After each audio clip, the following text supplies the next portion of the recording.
Hello साथियों, भारतीय न्याय संहिता 2023 में हम पढ़ रहे हैं अध्याय 14 मिथ्या साक्ष्य और लोक न्याय के विरुद्ध अपराधों के विषय में।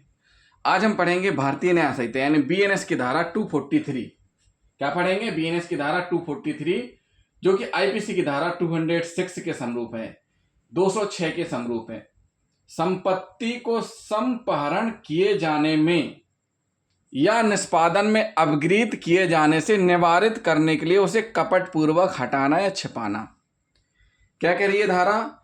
इस धारा के अनुसार संपत्ति को संपहरण या अपगृहीत किए जाने से या डिक्री के परिवर्तन को रोकने के लिए उसे कपटपूर्वक हटाना।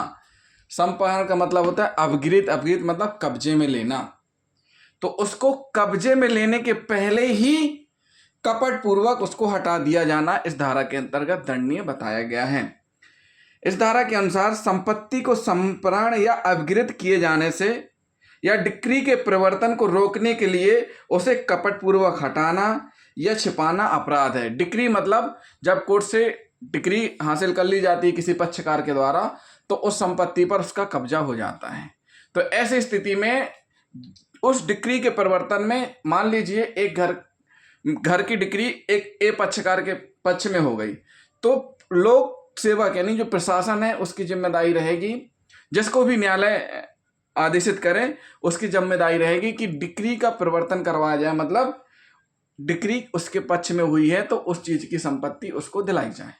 तो डिक्री का परिवर्तन ना हो पाए इसके लिए भी क्या करना? कपटपूर्वक संपत्ति को छिपाना, हटाना। जहां संपत्ति पूर्व में ही ली जा चुकी है तथा बाद में उसे हटाया गया हो तो ऐसी दशा में अपराध इस धारा के अंतर्गत नहीं होगा। इस धारा में संपत्ति को लेने से तात्पर्य उसके संपहरण से है। यहां संपत्ति को खुलेआम बिना किसी कपटपूर्वक आशय से हटाया गया हो तो यह नहीं कहा जा सकेगा कि संपत्ति को कपटपूर्वक हटाया गया हो। जब संपत्ति को खुलेआम हटाया गया हो सबके सामने तो उसको ये नहीं माना जाएगा कि कपटपूर्वक हटाया गया। जब कपटपूर्वक यानी कि चोरी छिपे हटाना, इधर उधर अलग करना, तो उसको कपटपूर्वक माना जाएगा। अतः ऐसे मामले में यह धारा लागू नहीं होगी। जहां एक ऋणदाता अन्य ऋणदाताओं की प्रत्याशा में किसी ऐसी संपत्ति का समुन्देशन करवाकर जो किसी ऋणदाता द्वारा कुर्क न की गई हो स्वयं के ऋण का उन्मोचन करा लेता है तो उसका यह कृत्य कपटपूर्ण नहीं होगा तथा धारा यह लागू नहीं होगी। इस धारा में देखा जाए धारा 243, धारा 244, धारा 245 यानी बीएनएस की धारा 243, 244, 245 के अनुसार आपसी साठगांठ से अपनाए गए ऐसे सभी तरीके जिनके कारण ऋणदाता या संपत्ति प्राप्त करने के हकदार व्यक्तियों के वैधानिक उपचारों पर प्रतिकूल प्रभाव पड़ता है आपराधिक कृत्य माने जाएंगे। क्या होता है? प्रतिकूल प्रभाव पड़ता है तो आपराधिक कृत्य माने जाएंगे। उपरोक्त धारा में तथा आने वाली अगली धारा 244 बीएनएस की धारा 244 लागू होने के लिए यह आवश्यक है कि कोई सिविल वाद न्यायालय में वास्तव में लंबित होना चाहिए। वास्तव में न्यायालय में कोई सिविल वाद लंबित होना चाहिए। केवल वाद दायर करने का इरादा या उसकी संभावना मात्र के आधार पर इन धाराओं के उपबंध लागू नहीं किए जा सकेंगे। फिर से समझिए धारा को कि इस धारा के लागू होने के लिए आवश्यक है कि सिविल वाद न्यायालय में वास्तवों में लंबित होने चाहिए। केवल वाद दायर करने का इरादा या उसकी संभावना मात्र के आधार पर इन धाराओं के उपबंध लागू नहीं किए जा सकेंगे। तो जो कोई भी इस प्रकार का कृत्य करेगा, कपट पूर्वक संपत्ति को हटाएगा या छिपाएगा जिससे संपहरण किए जाने या निष्पादन में अपगृहीत किए जाने से रोका जा सके या वो प्रक्रिया कंप्लीट ना हो पाए, तो ऐसी स्थिति में जिसके द्वारा यह कृत्य किया जाएगा उसको 3 वर्ष तक का कारावास, 5,000 रुपए तक को जुर्माना दोनों से दंडित किया जाएगा। क्या है सजा? 3 वर्ष तक का कारावास, 5,000 रुपए तक का जुर्माना दोनों से दंडित किया जाएगा। तो साथ ही ये हुई बीएनएस की धारा 243 जो कि आईपीसी की धारा 206 के समरूप है। संपत्ति को संपहरण किए जाने में या निष्पादन में अपगृहीत किए जाने से निवारित करने के लिए उसे कपटपूर्वक हटाना या छिपाना। नेक्स्ट सेक्शन क्या है? अगली धारा बीएनएस की धारा 244 जो कि आईपीसी की धारा 207 के समरूप है, संपत्ति पर उसके संपहरण किए जाने में या निष्पादन में अपगृहीत किए जाने से निवारित करने के लिए कपटपूर्वक दावा। देखिए पिछला सेक्शन क्या कह रहा है, हटा दिया, छिपा दिया, इसमें क्या कह रहे हैं, कपटपूर्वक दावा कर देना। इस धारा में उन ऋणकर्ताओं स्वीकर्ताओं इस धारा में उन ऋणकर्ताओं स्वीकारकर्ताओं तथा हकदार व्यक्तियों के संबंध में प्रावधान है जो कपटपूर्वक संपत्ति को जब्त या संपहित होने से बचाने का प्रयत्न करते हैं। मतलब उनकी संपत्ति अपगृहीत ना कर ली जाए शासन के द्वारा, कर्जा नहीं चुका रहे हैं, तो इस तरीके ऐसे तरीके ये लोग अपनाते हैं ताकि उनकी संपत्ति जब्त ना हो, उनकी संपत्ति संपहृत ना हो, उनकी संपत्ति अपगृहीत ना हो। उन्हें सह अपराधी की भांति दंडित किया जाएगा। जिस प्रकार बीएनएस की धारा 243 में मुख्य अपराधी को दंडित किए जाने का उपबंध है, ठीक उसी प्रकार बीएनएस की धारा 244 के अंतर्गत उस अपराध के सह अपराधियों को दंडित किया जाएगा यदि उन्होंने संपत्ति को जब्त या संपहृत होने से बचाने के प्रयास में उसे कपटपूर्वक स्वयं ग्रहण या स्वीकार किया है या उस पर हक जताया है। क्या कह रही है साथियों धारा, इसमें स्पष्ट किया गया है कि जैसा कि बीएनएस की धारा 243 में मुख्य अपराधी को दंडित किए जाने का उपबंध है, ठीक उसी प्रकार बीएनएस की धारा 244 के अंतर्गत उस अपराध के सह अपराधियों को दंडित किया जाएगा यदि उन्होंने संपत्ति को जब्त या संपत्ति को संपहृत अपगृहीत होने से बचाने के प्रयास में उसे कपटपूर्वक स्वयं ग्रहण या स्वीकार किया है या उस पर हक जताया है। तो साथियों इस प्रकार का जो कोई कृत्य करेगा उसको सजा 2 वर्ष तक का कारावास, जुर्माना दोनों से दंडित किया जाएगा।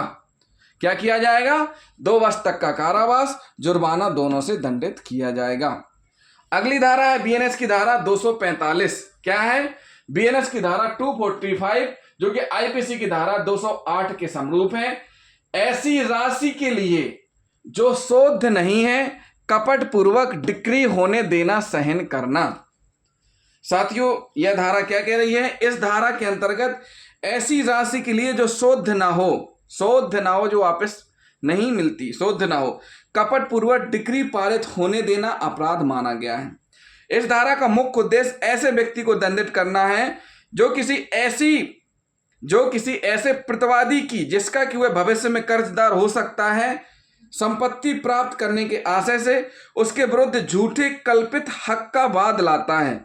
इस प्रकार यह धारा किसी व्यक्ति द्वारा अपनी संपत्ति की वसूली के आशय से कपटपूर्व वाद संस्थित करके अपने विरुद्ध डिक्री पारित करा लेने पर रोक लगाती है ताकि न्यायालय की कार्रवाई का दुरुपयोग ना किया जा सके।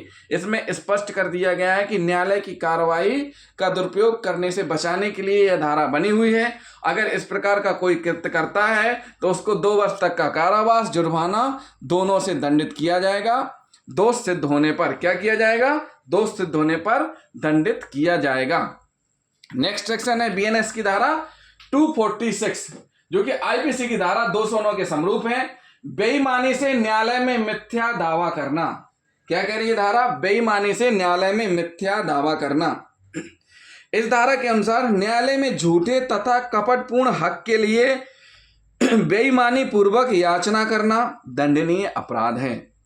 इस धारा के अंतर्गत अपराध गठित होने के लिए यह आवश्यक है कि जो व्यक्ति न्यायालय के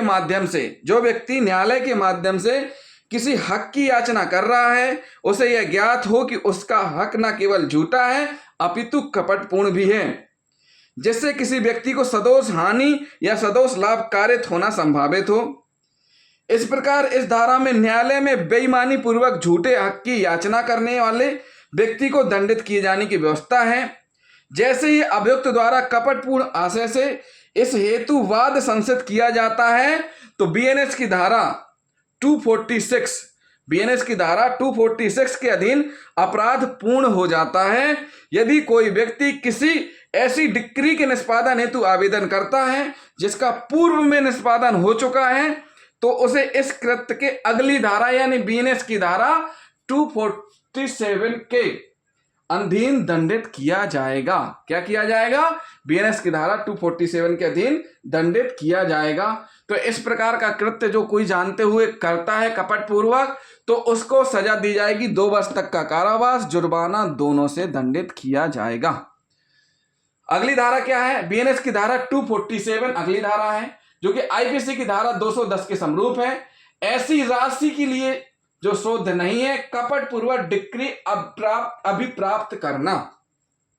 यह धारा पूर्ववर्ती धारा यानी बीएनएस की धारा 245 का ही प्रतिरूप है, जो कपटपूर्वक डिक्री से संबंधित है। इस धारा के अंतर्गत ऐसी राशि के लिए कपटपूर्वक डिक्री प्राप्त करना जो उचित रूप से दे नहीं है, या किसी व्यक्ति के विरुद्ध हुई डिक्री या आदेश को कपटपूर्वक अभिप्राप्त करना अपराध माना गया है। इस धारा के अंतर्गत इस धारा के अंतर्गत अपराध उसी समय घटित हो जाता है जब डिक्री कपटपूर्वक प्राप्त कर ली गई हो। डिक्री कपटपूर्वक प्राप्त कर ली गई हो। इस धारा के अंतर्गत अपराध उसी समय घटित हो जाता है जब डिक्री कपटपूर्वक प्राप्त कर ली गई हो। इस धारा के अंतर्गत पूर्व में निष्पादित हो चुकी डिक्री के निष्पादन हेतु आवेदन करना मात्र दंडनीय अपराध नहीं है, उसके वास्तव में पुनः निष्पादित किए जाने पर या इसे हेतु आदेश पारित किए जाने पर ही अपराध कारित हुआ माना जाएगा। यह अपराध कारित हुआ माना जाएगा।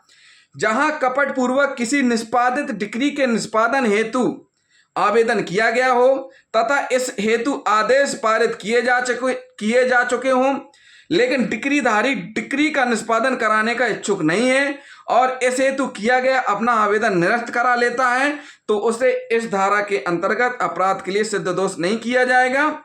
पूर्ववर्ती धाराओं की भांति इस धारा के अंतर्गत भी परिवाद उसी न्यायालय में प्रस्तुत किया जाना चाहिए जिसमें कि ऐसा वाद लंबित है। इसमें स्पष्ट कर दिया गया है कि इस धारा के अंतर्गत अपराध उसी समय घटित हो जाएगा जैसे ही डिक्री कपटपूर्वक प्राप्त कर ली गई हो। इस धारा के अंतर्गत पूर्व में निष्पादित हो चुकी डिक्री के निष्पादन हेतु आवेदन करना मात्र दंडनीय अपराध नहीं है, उसके वास्तव में पुनः निष्पादित किए जाने पर यह इस हेतु आदेश पारित किए जाने पर ही यह अपराध कारित हुआ माना जाएगा। तो इस प्रकार का कृत्य जो कोई करेगा, इस प्रकार की डिक्री के लिए जो कपटपूर्वक प्राप्त करने हेतु या निष्पादित कराने हेतु आवेदन करेगा, या जो इसमें वर्णित हमने चीजें बताई हैं कंटेंट्स, उनका उपयोग करेगा, इस हेतु आदेश किए जाने पर ही अपराध माना जाएगा। क्या माना जाएगा? अपराध माना जाएगा। इसमें स्पष्ट कर दिया गया है कि इस धारा के अंतर्गत ऐसी राशि के लिए कपटपूर्वक डिक्री प्राप्त करना जो उचित रूप से दे नहीं है, यह किसी व्यक्ति के विरुद्ध हुई डिक्री या आदेश को कपटपूर्वक अभिप्राप्त करना अपराध माना गया है, जिसमें सजा का प्रावधान है 2 वर्ष तक का कारावास, जुर्माना दोनों से दंडित किया जाएगा। तो साथियों, जिन साथियों ने अभी तक हमारा चैनल सब्सक्राइब नहीं किया है, हमारे चैनल को सब्सक्राइब कर लें और वीडियो को अधिक से अधिक शेयर करें, लाइक करें, कमेंट भी करते जाएं। थैंक यू साथियों।